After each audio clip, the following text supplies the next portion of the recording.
පාරකට බැස්සම මුළු පාරම හොල්ලන කට්ටියට ඉබේම හැරිලා බැලන අසමසම ජපන් යකඩ මෘගයා දශක ගානක් තිස්සේ ලංකාවේ පාරවල් තමන්ගේ අනසකට යටත් කරගත්ත සදාකාලික රජා අපේ වෑන් පිස්සන්ගේ පළමු ආදරය මේ තමයි අසමසම ටොයෝටා ඩොල්ෆින්.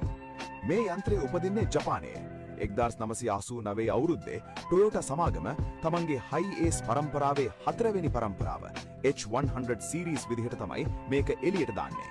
ඒ කාලේ ආපු පෙට්ටියක් වගේ හැඩය වෙනුවට මේකට දුන්නේ හුළඟ කපාගෙන යන ඒරෝඩයිනමික් පෙනුමක්. ඉස්සරහා මූණ හරියට ඩොල්ෆින් මත්ස්‍යයෙක්ගේ මූණට සමාන නිසා තමයි ලෝකෙම මේකට ඩොල්ෆින් කියන නම පට බැන්දේ.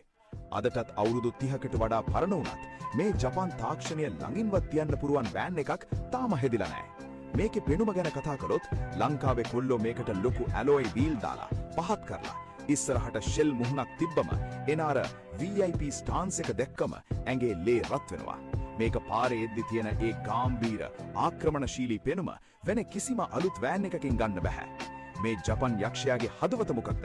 මේකට එන එන්ජින් ලෝකේ පුරාම ප්‍රසිද්ධ බුලට් ප්‍රූෆ් කවදාවත් කැඩෙන්නේ නැති එන්ජින් විදිහට 3L සහ 5L කියන 2800 3000cc ඩීසල් එන්ජින් වල තියෙන අමු ටෝක් එක නිසා කඳු නගින්න බර අදින්න මේවා කියාපු බාණ්ඩ